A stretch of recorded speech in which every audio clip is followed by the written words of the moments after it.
शुभ प्रभात। आज एक बहुत ऐतिहासिक दिन है। 9वें गुरु तेग बहादुर जी का बलिदान दिवस, जिसको शहीदी दिवस के रूप में भी जानते हैं। आज का दिन भारत के लोगों को अपने इतिहास को गौरव से देखने का दिन है। भारत की बलिदानी परंपरा को स्मरण करने का दिन है और वर्तमान संदर्भ में भी स्थितियों को आंकने का दिन भी है, क्योंकि दुनिया के अंदर जो स्थिति है उसमें भारत को आज का दिन आंकना चाहिए। 24 और 25, आज 25 तारीख है ना, पर 24 नवंबर का दिन उस समय था। 1675 में आज के दिन ही गुरु तेग बहादुर जी को, जिसको हम आज चांदनी चौक कहते हैं, जहाँ गुरुद्वारा शीशगंज बना है, वहाँ पर उनका जो सर था उसको धड़ से अलग कर दिया था। और अलग करने के पीछे कोई कारण ऐसा नहीं था कि वो किसी से युद्ध करने के लिए जा रहे थे, किसी को मारने के लिए जा रहे थे, किसी से द्वेष कर रहे थे, किसी से घृणा कर रहे थे, किसी का अपमान कर रहे थे, किसी को सता रहे थे। ये सब नहीं था। वो तो एक धर्म के मर्मज्ञ, लोगों में सेवा भावना पैदा करने वाले, लोगों को उस भगवान के, ईश्वर के मार्ग पर चलने के लिए प्रेरित करने वाले, लोगों को सत्य के मार्ग पर प्रेरित करने वाले, लोगों को धर्म के मार्ग पर चलने के लिए प्रेरित करने वाले, एक दूसरे को सहयोग करने के लिए करने वाले, जो वंचित है, जो गरीब है, जो निर्धन है, उसको उठाने की ताकत पैदा करने वाले, ऐसे अद्भुत काम के अंदर वो उस समय लगे थे। लेकिन उस समय पर इस्लामी ताकत, मुगल शासक औरंगजेब भारत में बहुत बड़ा अत्याचार कर रहा था। उस अत्याचार के खिलाफ भारत में अलग अलग जगह पर छोटे छोटे कुछ प्रयास होते थे। उस आतंकी, उस मानवता का विरोधी, अब कितना दुख का विषय है कि आज भी भारत में और खासकर दिल्ली की राजधानी में औरंगजेब रोड नाम से, औरंगजेब का नाम है, सड़क का नाम उनके नाम से रखा जाता है, जो देश के बलिदानी होते हैं, जो देश का गौरव होते हैं, उनके नाम से सड़कों का नाम रखा जाता है।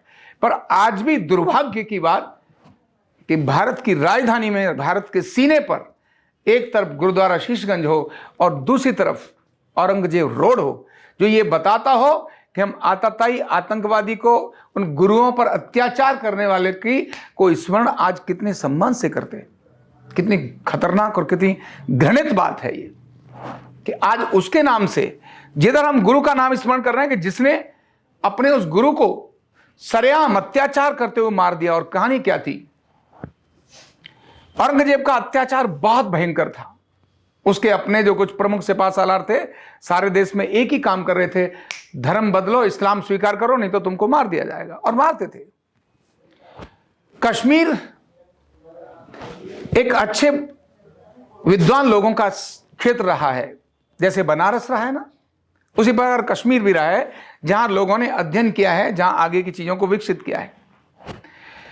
औरंगजेब ने कश्मीर के मुसलमान हिंदुओं को, जो वहां के कश्मीरी पंडित थे, उनको फरमान जारी किया कि जैसे बाकी लोगों ने धर्म परिवर्तन कर लिया, तुम भी धर्म परिवर्तन करो, नहीं तो तुमको मार दिया जाएगा। वह कश्मीर जो कश्यप ऋषि के नाम से जिसको बसाया गया, वह कश्मीर, उसको उन्होंने मारने की प्रक्रिया को शुरू किया। उनमें कश्मीरी पंडितों का धर्म परिवर्तन करने का क्रम बनाया। सभी लोग क्या करें, उस समय धर्म की रक्षा करने वाले एक ही महापुरुष सबको नजर आ रहे थे, और वो नजर आ रहा था एक ही, वो थे गुरु तेग बहादुर। लोगों ने उनकी तरफ देखा। अब बहुत बड़ी चीज ध्यान करने की है कि गुरु तेग बहादुर जी के पुत्र हैं गुरु गोविंद सिंह। जब वो कश्मीरी ब्राह्मण उनके पास आते हैं और कहते हैं कि वहां हमारा जो है धर्म परिवर्तन की बारी आ रही है, और वो सीधा कह रहे हैं कि धर्म परिवर्तन कर लो, नहीं तो तुम्हारे को मार देंगे, जिसने जिसने जो नहीं कर रहा उनको वो काट रहे हैं, सरेआम उनकी महिलाओं को उठा ले जाते हैं, उनको भयंकर अलग अलग प्रकार के अत्याचार करते हैं। तो अब हमारे सामने संकट है, बताइए क्या करें। उन्होंने सबकी बात को सुना और बहुत गंभीरता से सोचने लगे क्या होना चाहिए।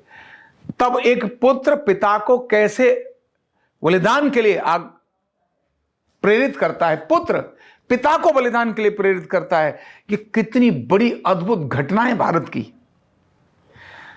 उस समय पर वह बालक गोविंद, जब घर में यह चर्चा हुई कि भाई इस समय पर किसी एक व्यक्ति को, बड़े को सादत देने की आवश्यकता है, क्योंकि जो भी ये बोलेगा कि मुझे धर्म परिवर्तन अगर तुम मेरा करा सकते हो तो सबका परिवर्तन करा सकते हो। तब उस बालक गोविंद ने अपने पिता को कहा कि हे पिता, इस समय पूरे सारे क्षेत्र के अंदर आपसे और बड़ा कौन है, यह कदम आपको ही उठाना चाहिए। और पिता की इस बात को सुनकर, पुत्र की इस बात को सुनकर पिता को लगा हां बेटा बिल्कुल निश्चित। और उन्होंने उन कश्मीरी पंडितों को कहा कि जाओ कह दो कि अगर तुम गुरु तेग बहादुर का धर्म परिवर्तन कर सकते हो तो हम सब धर्म परिवर्तन कर लेंगे। औरंगजेब का फरमान हुआ, गुरु तेग बहादुर जी को दिल्ली बुलाया गया।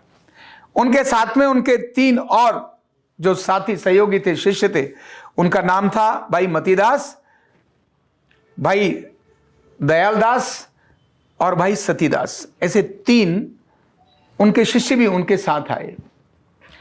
औरंगजेब ने फरमान सुनाया,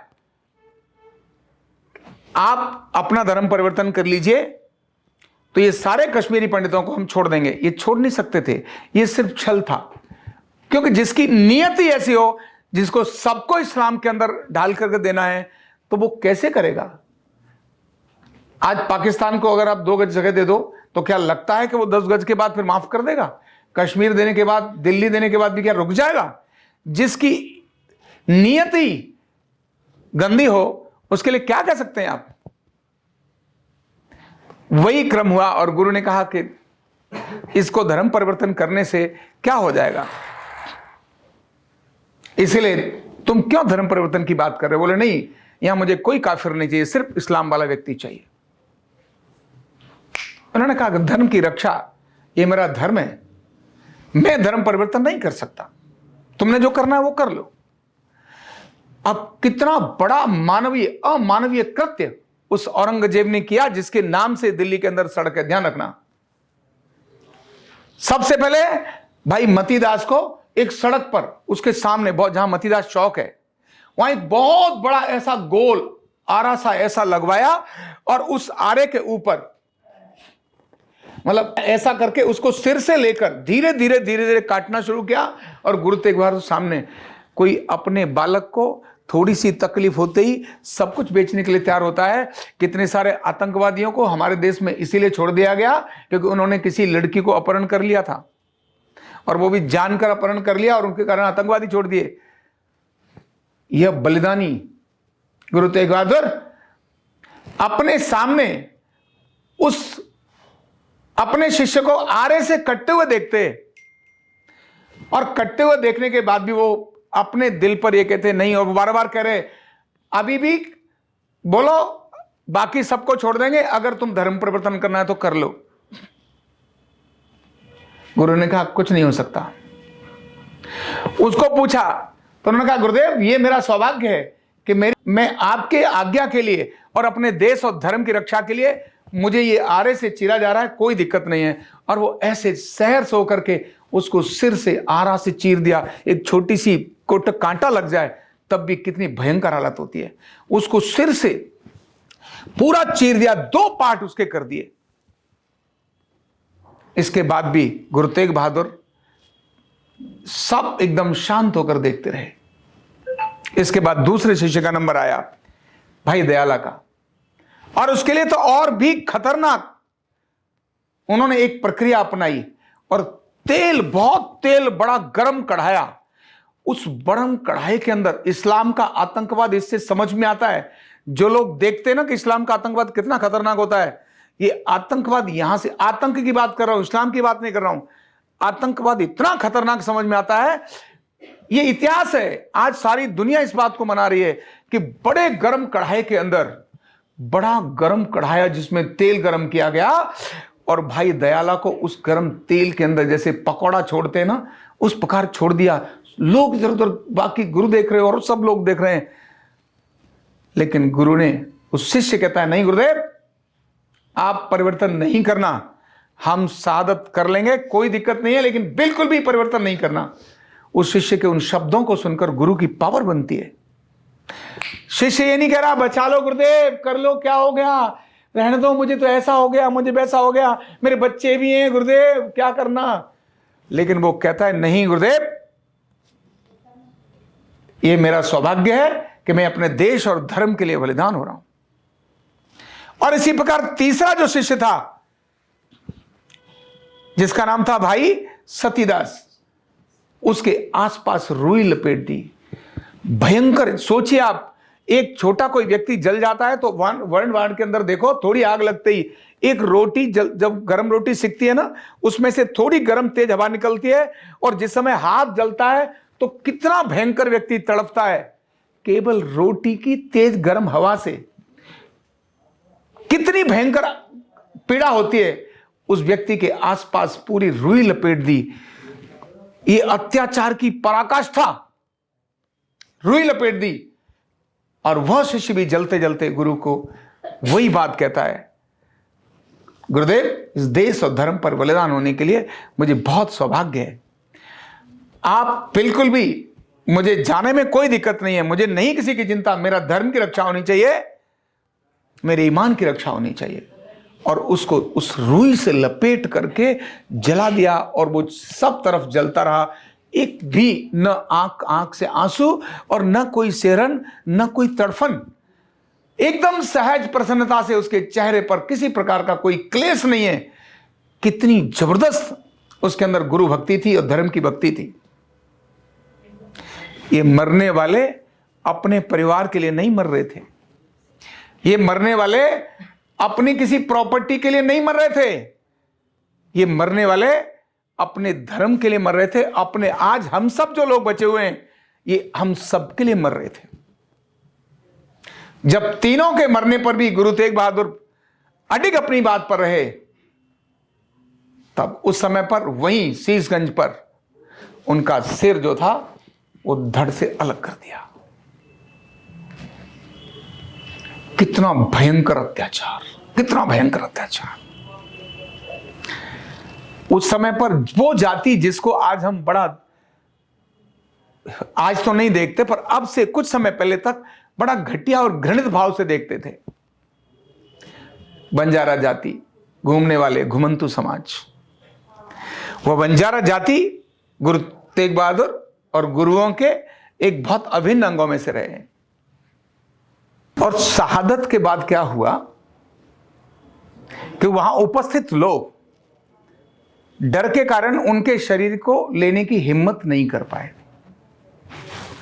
जब औरंगजेब ने उनको मार दिया, काट दिया, तो उस समय पर डर के कारण उनके शरीर को ले जाने की, उठाने की हिम्मत नहीं कर पाए। तब वहां लखी शाह बंजारा था। उस लखी शाह बंजारा ने जैसे ही रात का अंधेरा होता नजर आया, उसने गुरु के शरीर को बिल्कुल जैसे जैसे लकड़ी की तरह लेके जाते ना, उतर दिखाते हुए और ले गया, और अपने घर में ले जाकर उनका अंतिम संस्कार कर दिया। शरीर का, यानी शरीर का अंतिम संस्कार कर दिया। ये पूरी जो एरिया है ना, ये बंजारा का एरिया है। ये जो जहां हम राष्ट्रपति भवन और ये सब बनाए ना, ये उनका एरिया है, ये उनकी जमीन है, जिन्होंने ये ले जाकर के किया। और उनके जो अनुयायी थे, जिनका नाम था भाई जटाजी, यानी भाई जीथा जिसको बोलते हैं, वो उनके सिर को छुपाकर पंजाब में ले गए और वहां आनंदपुर साहिब में उनका अंतिम संस्कार किया, यानी शीश का अंतिम संस्कार किया। तो जहां धड़ कटा, सिर कटा था, उस गुरुद्वारे का नाम शीशगंज है आज भी। और आनंदपुर साहिब में जहां उनका अंतिम संस्कार किया गया था, आज वहां भी बहुत बड़ा गुरुद्वारा है, आनंद साहिब गुरुद्वारा। तो ऐसे गुरु का पूरे शरीर का संस्कार हुआ। ये सारे जो गुरुद्वारे हैं, ये जो यहां का केंद्रीय स्थान है, ये भारत का गौरवशाली इतिहास का वर्णन करता है। भारत पर होने वाले इस्लामिक आतंकवाद उनकी एक बहुत बड़ी पहचान को दिखाता है। आज के नौजवानों को अपनी उन चीजों को स्मरण करने की आवश्यकता है कि हमारे देश में किस प्रकार के बलिदानी लोग हुए हैं, आज किस प्रकार की देश ने अलग अलग समय पर संकट झेले हैं। आज जो भारत में इस्लाम के जो लोग हैं, मतावलंबी हैं, वो इस्लामी नहीं है, वो मुसलमान नहीं है, वो ऐसे ही परिवर्तित किए लोग हैं। और जिन्होंने परिवर्तन नहीं किया, वो लोग आज जिनको हरिजन बोलते हैं, जिनको हम और ऐसी जाति का नाम लेते हैं, वो सब वो लोग हैं जिन्होंने अपना परिवर्तन नहीं किया, घर से बाहर निकलना सीख लिया। ये जितनी घुमंतु जातियां हैं जो महाराणा प्रताप के समय थी, जिन्होंने मुगलों से युद्ध किया, महाराणा प्रताप ने घर छोड़ा, इन जातियों ने भी घर छोड़ दिया। जैसे गाड़ियां लोहार हैं, गाड़ी लेकर अलग अलग जाते हैं। आज उनको कैसे ये दृष्टि से स्कूल में बच्चे आते हैं पढ़ने के लिए, उनको ऐसा देखते हैं, बात गलत बात है। बंजारा जाति जिसने इस देश के लिए कितना बड़ी कुर्बानी दी, घुमंतु जाति जिसने कितनी बड़ी कुर्बानियां दी, ये सारे वो हैं जिनके कारण हम हैं। तो ऐसी घटना को याद करने वाला, स्मरण कराने वाला, ऐसे महापुरुष को स्मरण कराने वाला, अपने देश के इतिहास पर गर्व करने वाला, यह आज का दिन है।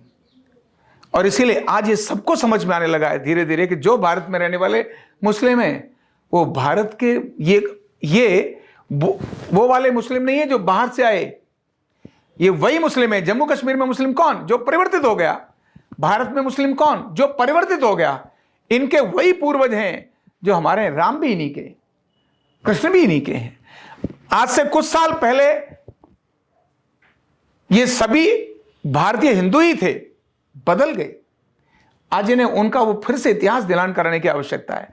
वो कुछ लोग आए थे मुगल बाहर से, तो मुगल और मुसलमान में अंतर है।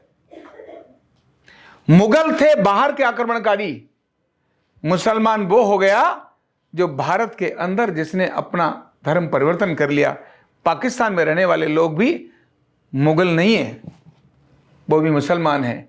उनके डीएनए में भी उनका भी डीएनए वही है जो राम का डीएनए था, कृष्ण का डीएनए था, वही जो गुरु गोविंद सिंह का डीएनए था, गुरु तेग बहादुर का डीएनए था। लेकिन धर्म परिवर्तन के कारण से एक बड़ी चीज उनके अंदर आ गई। समझ में वक्त आता है, आ जाएगा, कोई देरी नहीं लगती, आ जाएगा। वक्त बदल रहा है। सारे इतिहास जब बालक को पता चलता है, अच्छा मेरे पूर्वज ये हैं, कितने लोगों ने अपने को परिवर्तित किया है भारत के अंदर। फिर से दोबारा से उन्होंने कहा है गर्व से, हम कौन हैं? हम भारत के भारतीय हैं। हमारे पूर्वज भी राम हैं, हमारे पूर्वज भी कृष्ण हैं। हम नहीं थे परिवर्तित हुए लोग हैं। हम फिर से अपने घर आना चाहते, फिर से वापस आना चाहते। यही भाव आज का दिन, गुरु तेग बहादुर जी का बलिदान दिवस, हमारे को इस बात की प्रेरणा भी देता है और हमें इस बात पर गर्व करने के लिए भी कहता है कि हम अपने उस गुरु को नमन करें, उसको प्रणाम करें, जिसने अपने देश के लिए सर्वोच्च बलिदान दिया था। तो ऐसे गुरु को और पूरे उस परंपरा को हम सत सत नमन करते हैं और सत सत प्रणाम करते हैं। बहुत बहुत धन्यवाद। न्यूरोथेरेपी का कंप्लीट कोर्स सीखने के लिए जुड़िए हमारे ऑनलाइन ट्रेनिंग प्रोग्राम से और जानिए करीब 100 बीमारियों का इलाज बिना दवा और बिना मशीन के। इस न्यूरोथेरेपी ऑनलाइन ट्रेनिंग प्रोग्राम से आप घर बैठे बन सकते हैं गवर्नमेंट सर्टिफाइड न्यूरोथेरेपिस्ट। रजिस्ट्रेशन के लिए नीचे दिए गए नंबर पर अभी कॉल करें और हाँ, हमारे वीडियो को लाइक करना, शेयर करना और चैनल को सब्सक्राइब करना बिल्कुल भी ना भूलें। धन्यवाद।